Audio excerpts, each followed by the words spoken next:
las guías, ¿no? El neumotórax, el hemoneumotórax, sintomatología asociada a ella, ¿no? Cuándo se drena, cuándo no se drena, ¿no? Cuando el tórax es inestable, cuando, por ejemplo, tenemos un sangrado profuso, habían algunos algoritmos que habíamos hablado, ¿no? Indicaciones de ventilación mecánica, cuándo se requiere ventilación mecánica y cuándo no. Hablábamos también del hemotórax, que era muy importante, el hemotórax que es traumático y sobre todo que es de rápida acumulación, más de 1500 cc, debe ser drenado inmediatamente. Si hay presencia de shock o ausencia de murmullo vesicular, puede haber percusión y matidez en esa zona.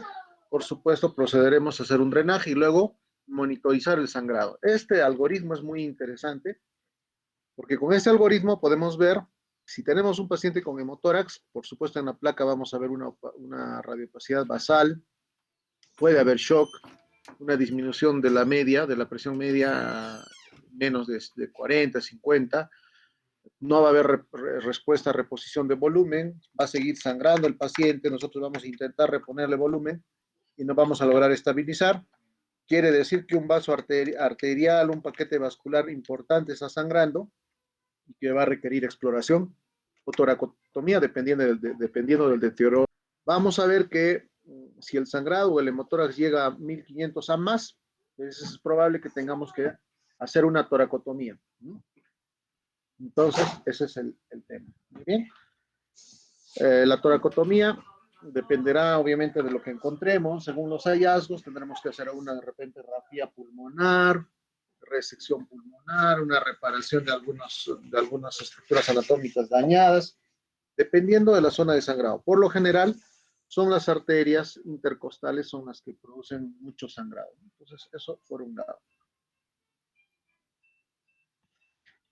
Importante saber si ha habido un sangrado menos de 1000 cc, tenemos que monitorizar en las siguientes horas. Si hay un sangrado de 200 ml en las siguientes 4 horas, tenemos que intentar o procurar pensar ya en una toracotomía. Si después de una hora hay una acumulación de 500 ml y en 2 horas 1000, ya inmediatamente también toracotomía, ¿no? Para parar el sangrado. Y si tenemos un sangrado de 1000 cc en 6 o 8 horas siguientes, pues igual indicación de toracotomía para revisarlo. Si después del drenaje de estos 1000 o 1200, 1500 cesa la hemorragia, entonces simplemente no hay indicación de toracotomía y el paciente va a hospitalización. Eso es lo adecuado que se tiene que hacer en estos hemotórax, ¿no? De igual manera, ¿no? Ver si hay un hidroneumotórax o un hemoneumotórax para poder colocar el drenaje siempre es importante dependiendo de la causa ventilatoria y de la estabilidad ventilatoria del paciente, ¿no? Por supuesto, antes de eso, siempre es importante mantener, ¿no? La estabilidad hemodinámica, ¿no? Fluidos, cristaloides, coloides, sangre, si es necesario, AEMACEL, Ringer, lactato, lo que sea conveniente. La posición de drenaje, semisentado puede ser, o el paciente a unos 30 grados de inclinación, ¿no? 30 a 60 grados podemos utilizar esta angulación sobre la cama, en una camilla, en trauma shock, ¿no? Oxígeno, colocación de vías, y luego pensar en el drenaje, que puede ser en el cuarto, quinto espacio intercostal, de preferencia, en la línea axilar anterior, en la línea axilar media y en la línea axilar posterior. Eso es importante. Los materiales para el drenaje, silocaína al 2%, una jeringa de 20, jeringa de 3, un tubo de drenaje, ya sea de calibres de 30, 28, 32, 24, dependiendo de la edad del paciente, ¿no? Este es el equipamiento básico, una hoja de bisturí, un tubo de drenaje, pinzas Kelly, Kelly curva, Kelly recta, jeringas de 20, la silocaína, un material para desinfección en la zona con alcohol yodado, isodina en solución, una seda negra para hacer la fijación, una seda negra 2 ceros o 0, ¿no? Es lo que se necesita. El frasco de drenaje con los sistemas de conexión, con el látex o algún sistema de aspiración, dependiendo del caso. Hoy por hoy puede darse mucho problema de esto con lo que son los pacientes COVID. Lo que cambia con los pacientes COVID en el drenaje es que a la otra pipeta que va hacia el aire, en el frasco de drenaje, le colocamos un filtro antibacteriano. Ese filtro nos va a evitar de que el problema de los virus se vayan a diseminar, ¿no? Entonces, necesariamente necesitamos un filtro antibacteriano cuando colocamos un tubo de drenaje a pacientes COVID. Por supuesto, hay que tener todos los cuidados del caso para no ser contagiados, ¿no? Por eso, normalmente estamos atendiendo ese tipo de pacientes en emergencia todo el tiempo, porque muchos de ellos que hacen neumonía COVID hacen también eh, hacen, digamos, neumotórax, ¿no? Neumotórax por la lesión pulmonar. Estos son los lúmenes o los French de los tubos de drenaje de acuerdo al tamaño, al peso. Pacientitos de 3 hasta 9 kilogramos, tendremos que usar sondas o tubos de 10 a 12, 16 French. Y así sucesivamente conforme sube el peso. Un adulto mayor, no un adulto joven, ¿no? Entre 23 y 32 kilogramos, va a requerir, por ejemplo, un drenaje con calibres de tubo 24, 32, 30, 28 hasta 40. Entonces, dependerá de eso, ¿no? Y esto es la trampa de agua, que es lo que nosotros utilizamos para disponer que a este nivel. Esto es importante porque ustedes cuando son médicos generales van a estar en clínicas, van a estar en hospitales, tienen que conocer el material que se necesita. Inclusive estos sistemas de trampa de agua se pueden confeccionar artesanalmente, pero hay que conocer el sistema. Las pipetas tienen que estar colocadas en el frasco de agua, donde una de ellas va directamente a sumergirse en el agua. No tiene que ir, no tiene que estar pegado en la base, nada, porque a veces hay problemas, no se puede drenar cuando está muy pegado a la base. Y la otra pipeta de vidrio, ¿no? Que es esta, la de acá, hace las veces de compensación con la presión atmosférica que existe, ¿no? Entonces, la salida que viene acá del líquido del tórax o el aire del tórax cuando drenamos, el látex debe estar conectado acá. Y el que hace la compensación de presiones atmosféricas, esto ya por física, que ustedes también saben, han llevado en su momento, propiedades de hidráulica, todo eso, ¿no? La ley de Pascal, todo eso. Entonces tenemos esa compensación. Por consiguiente, una pipeta tiene que estar abierta hacia la presión atmosférica. A veces a los técnicos, enfermeras se olvidan de sacarle el tapón acá o el papelito que está cerrando, pasan el drenaje acá y empezar a rebalsar el frasco. O sea, todas esas cosas son importantes que las tengamos muy en cuenta. Por consiguiente, la pipeta o la cánula de aire que llega hasta el agua es la que se conecta al látex de drenaje, que viene del tórax o que viene de cualquiera de las estructuras anatómicas. Y la otra sí va a estar libre con esta cavidad superior abierta hacia la presión atmosférica. Todo esto tiene que estar libre, ¿no? Esa es una válvula que es muy famosa, la válvula de Hemlich, que también hace las veces de una trampa de agua, permite la salida de aire, más no el retorno. En pacientes crónicos con tuberculosis, empiemas crónicos, los usamos, ¿no? Los puntos de drenaje son importantes mencionarlos. Los que ustedes normalmente van a utilizar son los del cuarto y quinto espacio intercostal. En la línea axilar anterior, en la línea media y en la posterior. A ese nivel, hacemos la punción con una jeringa de 20 con silocaína y vamos colocando por planos en esta parte para bloquear los nervios intercostales y poder abrir la zona de los músculos intercostales, medios, internos y externos. Y poder colocar luego la sonda de drenaje, ya sea en el lado derecho o izquierdo. La que ustedes tienen que aprender y saber muy frecuentemente es a partir del cuarto y quinto espacio. Ya cuando a veces en neonatos tenemos neumotórax, atención, etcétera, podemos utilizar el segundo espacio intercostal, contando el primer y segundo espacio desde la parte línea media clavicular.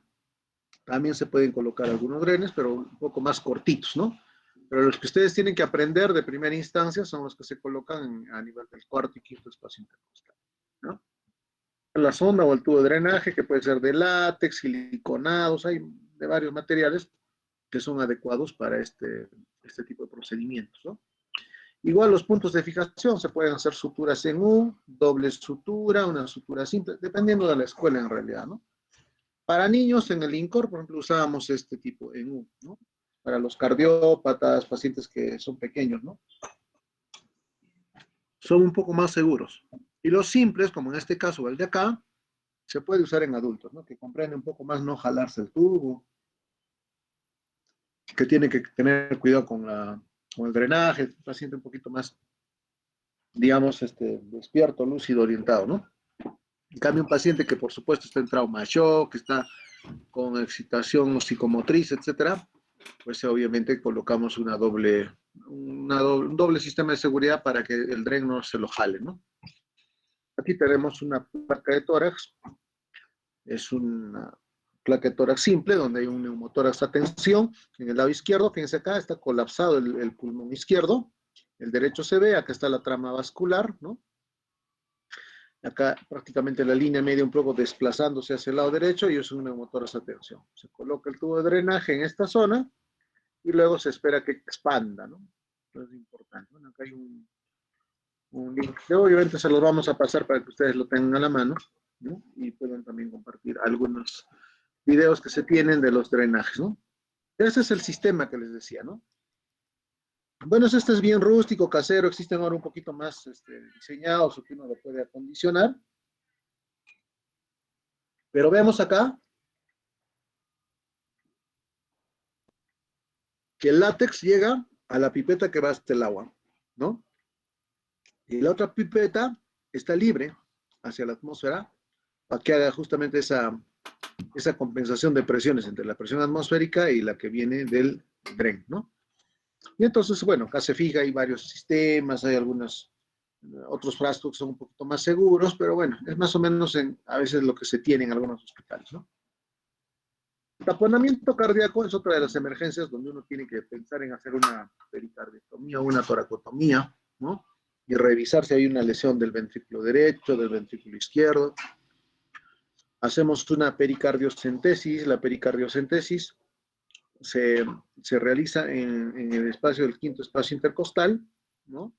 Y que apunte hacia el lado del hombro, ¿no? Hacia la parte línea media clavicular o al hombro, y se ingresa paulatinamente hacia este espacio para poder liberar esta cavidad que muchas veces puede hacer que el ventrículo colapse, ¿no?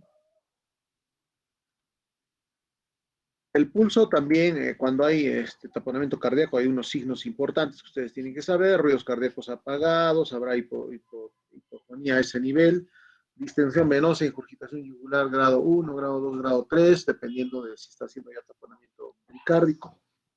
Habrá falta de tolerancia a la ortopnea del paciente, hipotensión, presión venosa elevada a nivel de los brazos, que nos haría pensar en un taponamiento cardíaco, ¿no? Clínicamente. Ante esta sospecha, ¿no? Por supuesto, tendremos que actuar rápidamente, de repente tratar de hacer una toracotomía inmediata, ver cómo están los catéteres venosos para el manejo de presiones, ¿no? Entonces, sí, definitivamente nos podría hacer confundir un neumotórax frente a un taponamiento cardíaco, pero para eso realizamos la pericardiocentesis, como es que estamos viendo acá. Si vemos que hay sangre o hay salida de algún líquido a mucha presión, a nivel del método subsifoideo, pues vamos a definir que podría tratarse de un taponamiento cardíaco, ¿no? Esta es la técnica, ingresando por la parte izquierda de la región subsifoidea, hacia el hombro, dirigido a más o menos a 45 grados, sobre lo que sería el plano de la piel, y vamos ingresando paulatinamente hasta llegar a la zona del espacio pericárdico, ¿no? En algunos casos, cuando no se puede hacer eso, definitivamente podemos hacer una toracotomía izquierda en el quinto o sexto espacio, llegamos hacia la parte pulmonar, al pulmón lo retraemos hacia la parte posterior, llegamos hacia la parte del pericardio y por delante del nervio frénico hacemos una incisión para llegar a las cavidades auriculares izquierdas en este caso. Y acá tenemos un algoritmo del trauma cardíaco, que también es importante que ustedes lo manejen.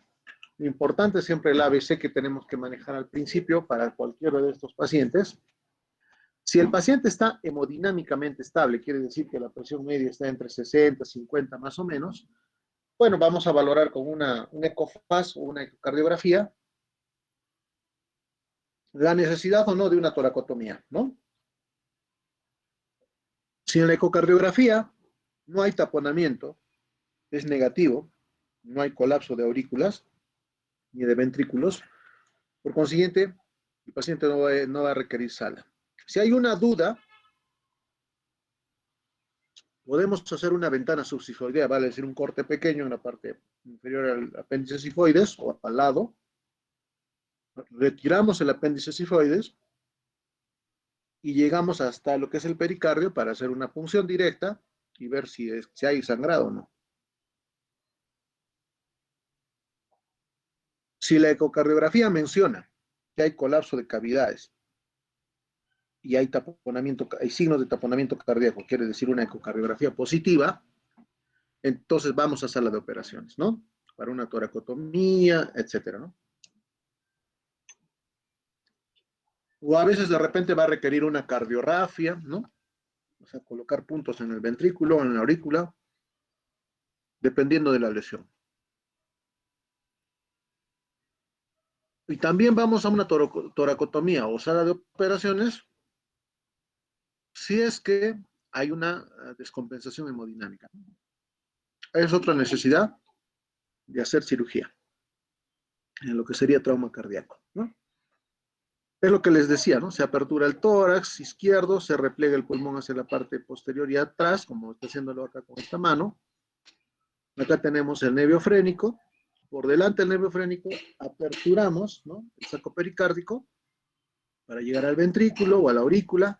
Y en este caso, fíjense, si por ejemplo hay una lesión, como en este caso hubo, ¿no?, tenemos que tener mucho cuidado en no dar puntos donde están las coronarias porque podemos producir infartos. Entonces se puede tratar de hacer este tipo de parches colocando en el ventrículo para que haya un latido adecuado y no haya más sangrado. Claro, nos va a ir mucho mejor si es que es en el lado derecho, pero si es en el lado izquierdo, es mucho más peligroso porque el ventrículo izquierdo tiene mucha más fuerza que el ventrículo derecho, ¿no? Entonces, bueno, sí hemos tenido muchas posibilidades de solucionar lesiones cardíacas por arma de fuego, arma blanca, lesiones punzocortantes, etcétera. Nos ayuda mucho este tipo de apertura de incisión, ¿no?, para la toracotomía izquierda.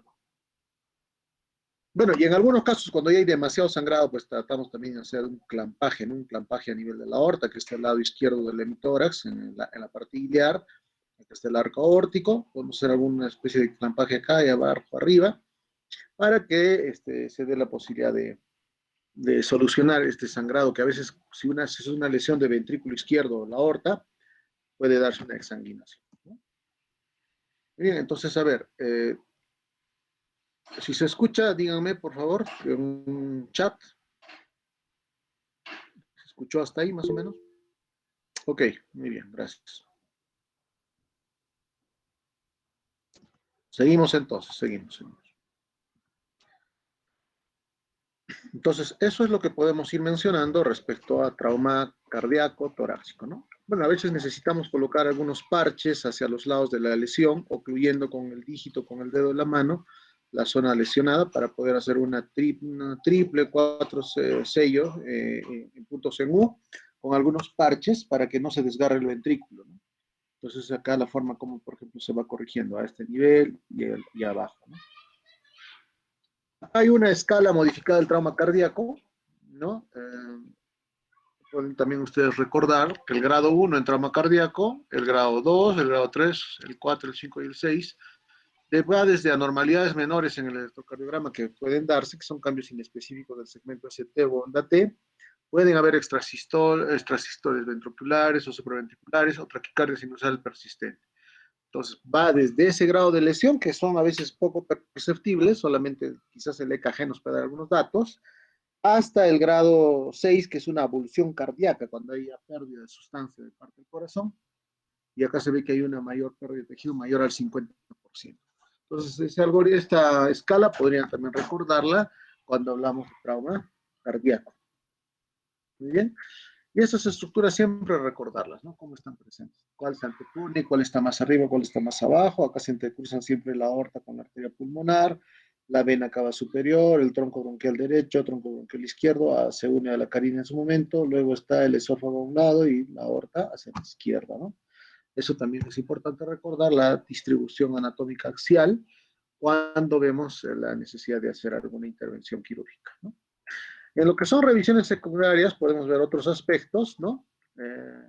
Que ponen en peligro la vida del paciente. Acá tenemos que ver, por ejemplo, que nos va a ayudar las placas de tórax, gases arteriales, oximetría de pulso, la tomografía, la electrocardiografía. Todo esto es necesario cuando vemos una lesión cardiopulmonar o, digamos, traumática, ¿no? Es importante también definir qué es contusión pulmonar, contusión miocárdica, disrupción aórtica, ruptura diafragmática, disrupción tracobroncal, disfunción esofágica. Si hablamos de contusión pulmonar, es nada más que el golpe o esa lesión que se presenta a nivel de la parte intersticial pulmonar, ¿no? Acá hay una lesión hemorrágica que ocupa el espacio aéreo y el intersticio pulmonar, sin disrupción mayor de la arquitectura pulmonar. Básicamente, acá lo que pasa es que la lesión es a nivel intersticial. Y esto muchas veces puede darse a lo largo de los días, ¿no? Entre las 24 a 72 horas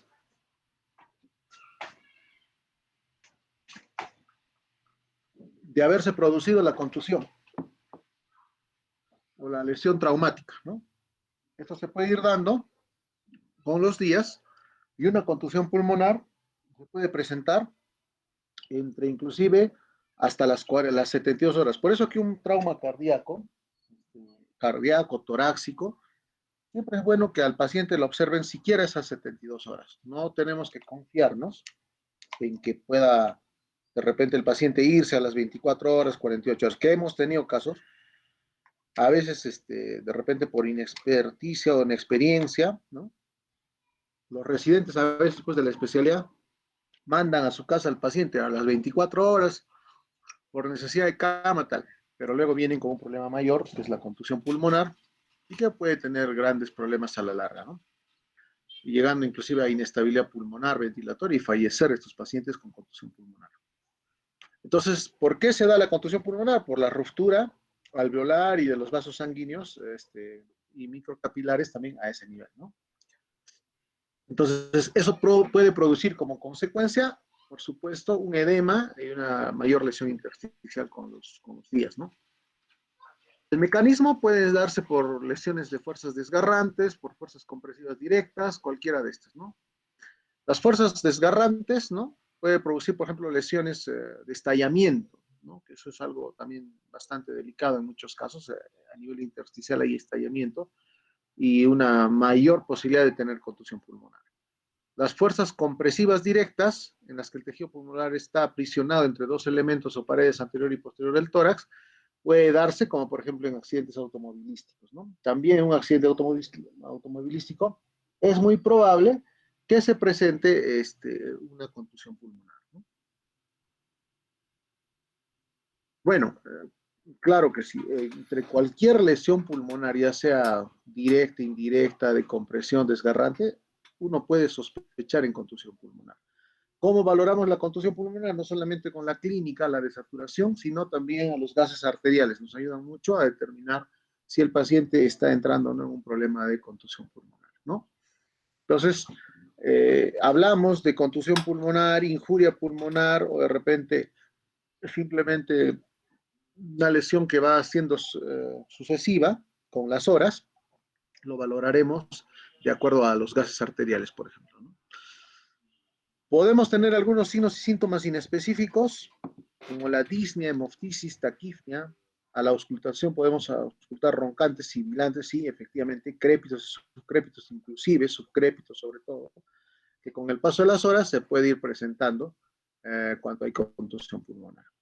¿Habrá hipoxemia, hipercarbia, incremento de gradiente alveolo capilar? Sí, efectivamente, ¿no? Entonces, precisamente cuando nosotros evaluamos acá el PAFI, en lo que es el AGA, ¿no? Los gases arteriales. Y corroboraremos el tema clínico, como el estudio de gases, con las imágenes, ¿no? Radiología y tomografías, hasta resonancias que se pueden realizar. En el laboratorio, como les voy a decir, gases arteriales de seguimiento y el hemoglobina para ver si hay algún sangrado mayor en algún otro lado, ¿no? Entonces, el manejo, que debe ser muy importante en contusión pulmonar, lo más importante es restringir líquidos endovenosos y endovenosa. A veces, cuando no se maneja el tema, hacemos todo lo contrario, creyendo que le vamos a mejorar con volumen, empeoramos el problema de que incremente la contusión pulmonar. Entonces, en contusión pulmonar, puntos clave: mantener la adecuada oxigenación y ventilación, evitar el shock hipovolémico. El manejo de contusión pulmonar es de soporte, efectivamente, eso va a depender de que los días vaya recuperándose el pulmón. En ausencia de shock, restringir fluidos, eso es sin problema. Cuando no hay shock y hay contusión, no podemos poner muchos fluidos, ¿no? Eso es importante. La adecuada analgesia, por supuesto, reduce las complicaciones necesarias o innecesarias que a la larga pueden llegar a una intubación, o de repente neumonía o neumonitis por contusión. Entonces, los antibióticos también es importante manejar en pacientes de esta naturaleza. Antibióticos, antiinflamatorios, oxígeno, ¿no? Evitar, si es que no hay shock, evitar el tema de lo que sería los fluidos muy abundantes endovenosos, ¿no? Tiene que ser muy, muy restringido.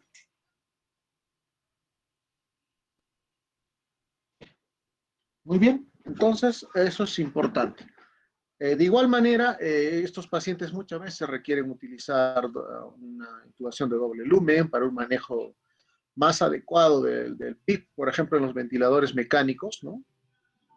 A veces hay inclusive una necesidad de un procedimiento que se llama reclutamiento alveolar. El reclutamiento alveolar sirve para que un poquito forzar a que el pulmón ventile mejor, abriendo capilares, abriendo el intersticio alveolar, para que tengamos que optimizar el requerimiento de oxígeno, ¿no? Entonces, en lo que son complicaciones por contusión pulmonar, puede haber, como les decía, neumonías, neumonitis, eh, etcétera, ¿no? Entonces, para ello, antibióticos, antiinflamatorios y analgésicos. Disfunción respiratoria, efectivamente, ¿no? El paciente que ha tenido compulsión pulmonar, a los meses, inclusive hasta los 6 meses, puede tener un problema de injuria pulmonar y va a sentirse agitado y con dificultad respiratoria hasta por 6 meses, inclusive después de la contusión pulmonar. Entonces, eso es importante. Después, el paciente puede efectivamente sobrevivir a una injuria inicial entre un 5 y 20%, y esto es importante. Un 40-60% de pacientes que han tenido contusión pulmonar, a los 6 meses inclusive, ¿no? Va a seguir desarrollando un síndrome de distrés respiratorio. Entonces, no hay que desesperarse, hay que decirle al paciente que es normal, si ha tenido un trauma pulmonar importante, que inclusive va a seguirse sintiendo agitado hasta los 6 meses, un año inclusive, ¿no? Dependerá de ello. Muy bien. Así como hay contusión pulmonar, hay contusión miocárdica. ¿Cómo definimos y cómo vamos a evidenciar que el paciente haya tenido contusión miocárdica, ¿no? Entonces, sí es de diagnóstico difícil, muchas veces no se toma en cuenta porque a veces lo dejamos desapercibido. Pueden haber algunos segmentos TS inexplicables, fibrilación auricular, algunos bloqueos de rama derecha, que nos podría hacer sospechar en una contusión miocárdica. La ecocardiografía puede ayudarnos de repente a valorar si se tiene una motilidad completa del corazón o no, o una motilidad segmentaria. Habrá desplazamiento o movilización de enzimas cardíacas, troponina, CPKMB, dímero D, etcétera, tenemos que valorar. Igual, cuando la presión venosa central está elevada, sí es importante pensar en una contusión miocárdica, ¿no? Pues para ello habrá que hacer un monitoreo cardíaco. La disrupción aórtica se da sobre todo en accidentes de tránsito, cuando hay una ruptura aórtica del istmo aórtico, ¿no? Y puede llegar inclusive a ser un 70% de las causas de muerte súbita. ¿Por qué fallecen estos pacientes con trauma automovilístico? porque al haber sido de gran impacto, por ejemplo, este tipo de trauma, por supuesto, a veces en horas o minutos también puede ocurrir la disfunción aórtica y el paciente muere. Hay una serie MIRBIS de 677 pacientes donde efectivamente señalan que dentro de un trauma torácico cerrado, el 2.8% puede tener un desgarro aórtico traumático, ¿no? Entonces, esto básicamente es data, ¿no? Toda la medicina hoy por hoy es basada en evidencias, nadie puede inventarse nada, y si quieren buscar alguna cosa nueva, pues tienen que demostrarlo con la data que ustedes pueden acumular, ¿no? Eso es importante. Para disfunción aórtica, efectivamente, si se ha generado el desgarro de la aorta o las arterias pulmonares, eso va obviamente a constituir una emergencia y de identificación y un tratamiento inmediato, manejo en UCI, ventilación mecánica, soporte de hemodinámico, ¿no? Vías, etcétera, ¿no? Los signos y síntomas, sí, efectivamente puede indicarnos o de repente llevarnos a la sospecha de esta lesión, ¿no? Dentro de los exámenes que volver a corroborar, en todo trauma torácico, de preferencia, si es que hay la posibilidad, usamos las tomografías. Las radiografías simples ayudan, las angiografías estándar también son todavía el gold estándar de cuando hay daño de aorta, en realidad si hay disrupción. Una angiografía o un angiotem, por supuesto, va a primar ante la necesidad de hacer un estudio complementario. Una ecografía transesofágica también puede ayudarnos en difusión aórtica. Y una tomografía, por supuesto, que ya sea un poco de mayor cantidad de cortes, como 128 cortes, nos ayudará a determinar una lesión aórtica de disrupción de manera un poco más exacta, ¿no? Acá tenemos lesiones de disrupción aórtica, lo ven acá, el mediastino ensanchado. Aquí también hay un mediastino ensanchado donde hay un desgarro aórtico y luego una muerte súbita. Entonces, ese tipo de imágenes en placa de tórax nos tiene que llamar la atención de sobremanera, ¿no? Acá tenemos una lesión por bala, ¿no? Donde había igual una disrupción aórtica y probablemente a la larga por una descompensación y en todo caso lesión de toda la pared de la aorta, el paciente fallece por una exsanguinación por esa lesión.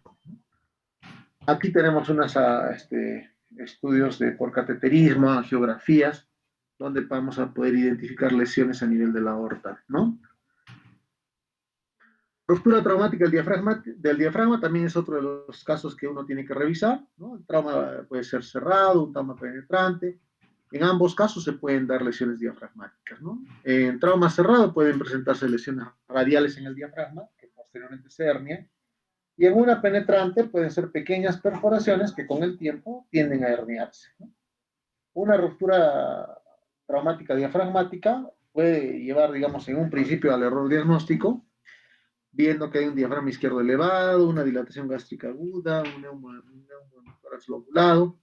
Entonces, si la sospecha de una ruptura diafragmática es alta, colocamos una sonda nasogástrica para ver dónde está ingresando y a qué nivel está el estómago, ¿no?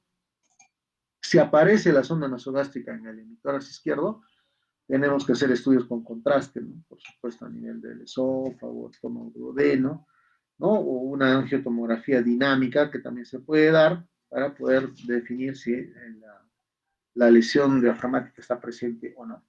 A veces se necesita lavado peritoneal, ¿no? Por el tubo torácico. Y vamos a ver que cuando colocamos un DREN, por ejemplo, puede salir en contenido gástrico o intestinal. Y eso también es señal de una ruptura diafragmática que comunica con la vía abdominal.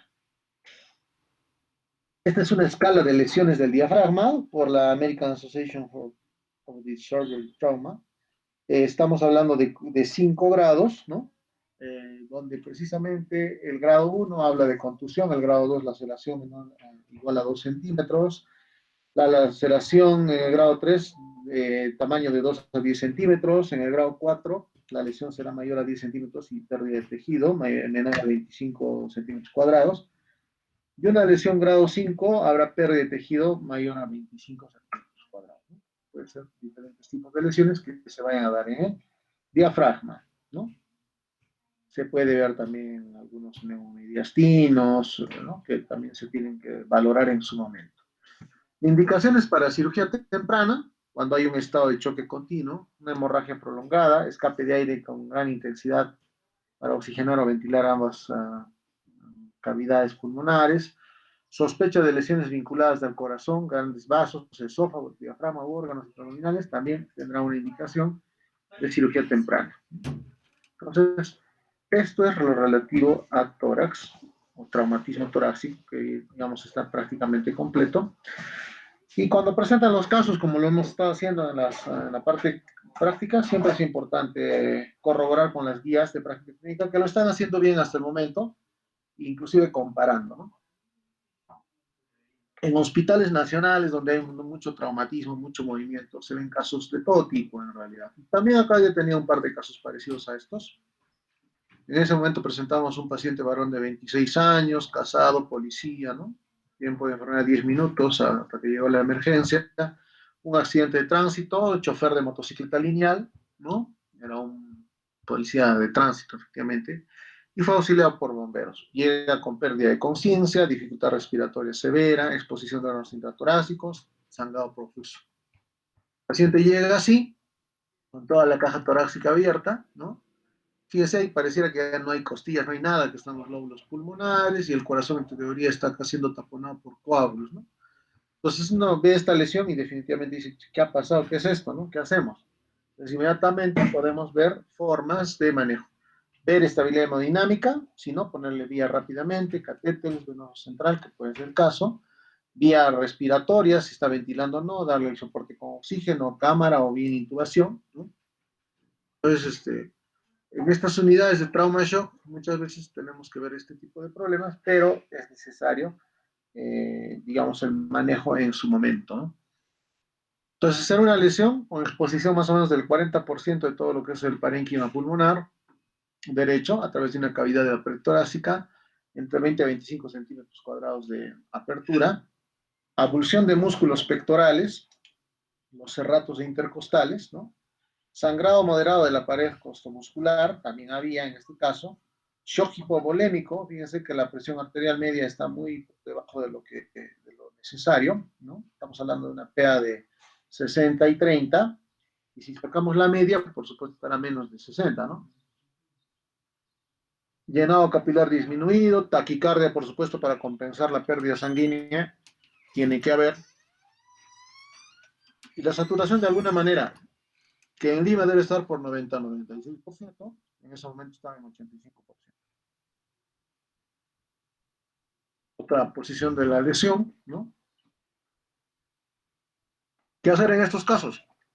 Primero, control de vía aérea, tubo endotraqueal y ventiloterapia. Entonces, se evidencia importante fuga aérea proveniente de la estructura pulmonar. Se estabiliza hemodinámicamente, se colocan vías, ¿no? Cristaloides, coloides para mejorar la presión. Miren, se pasan 5 paquetes globulares, ¿no? Se tiene que descartar el taponamiento cardíaco en ese momento, se hace una pericardiocentesis y como no había nada, ¿no? Y puede hacerse también palpación directa de las cámaras cardíacas. El paciente es llevado a sala de operaciones, hemodinámicamente inestable, ¿no? Se visualiza en sala de operaciones que se encuentra lesión del paquete vascular arterial nervioso, ¿no? Paciente vascular, arterial, venoarterial y nervioso. Lesión del tercero al sexto espacio intercostal y obviamente habrá un sangrado moderado activo, ¿no? Se tiene que hacer el control del sangrado, de todas esas estructuras, ¿no?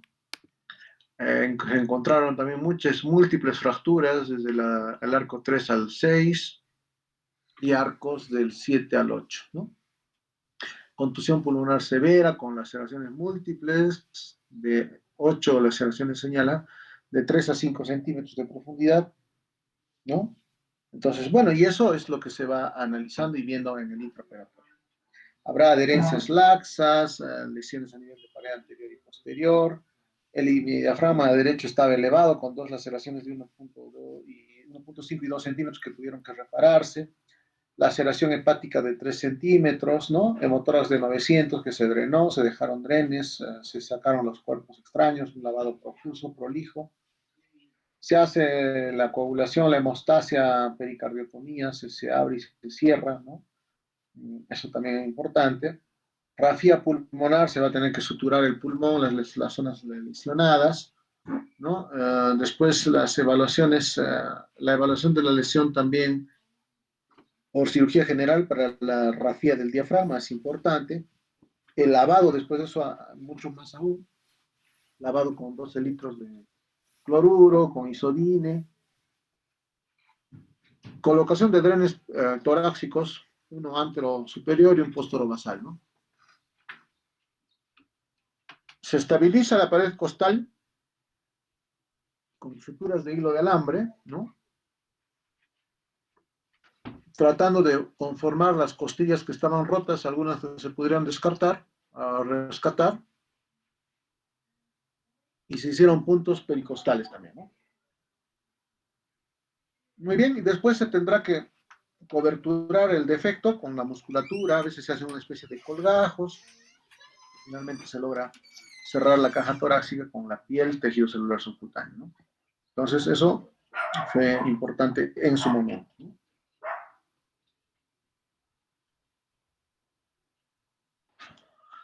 Entonces acá se está haciendo ese trabajo que les menciono, se va a tener que armar un poco con los hilos de alambre, la pared costal, los músculos, ¿no? Y luego se deja un flap muscular, que eso sí es importante para después de la cirugía, ¿no?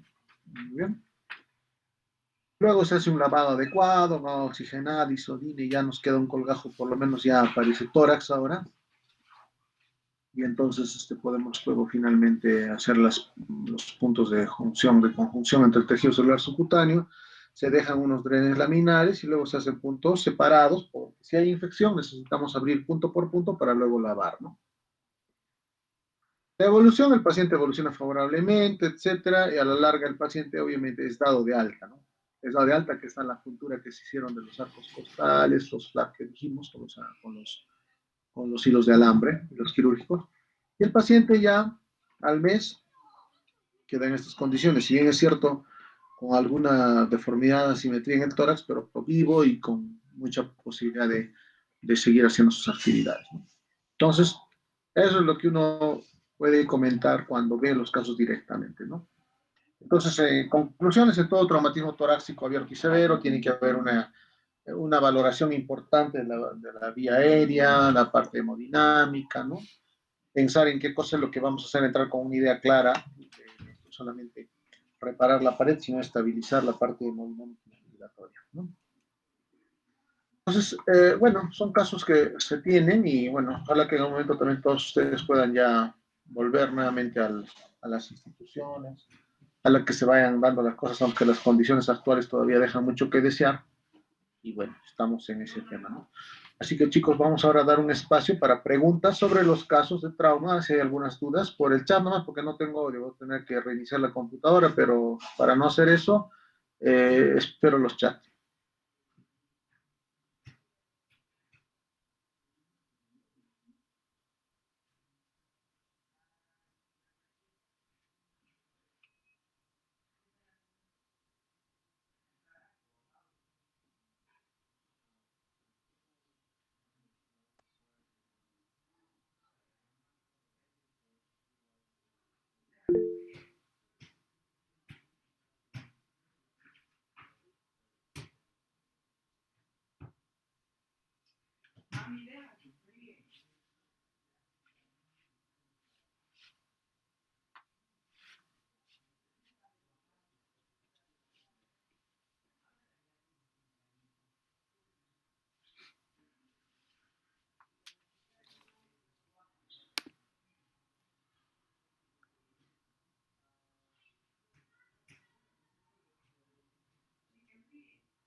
A ver, dice, el control de un hemotórax, ¿cada cuánto tiempo se realiza rayos X? Bueno, placa de tórax se hace primeramente a las 24 horas del primer control, a veces cada 6 horas. Normalmente se hace, si es que es un trauma importante, 12 horas de seguimiento. Y si no es, la evolución clínica no está muy venida menos, en 24 horas, ¿no? Un control. Después, ordenar al paciente el uso de drenajes torácicos. Claro, sí, en realidad siempre es importante que los drenes estén limpios, estén permeables, para ver que salga todo lo que está acumulado, si se trata de un hemotórax, ¿no? Por ejemplo. Es importante verlo, ¿no? Los drenes tienen que tener una buena abertura, buenas fenestras para que salga el líquido, ¿no? O la sangre.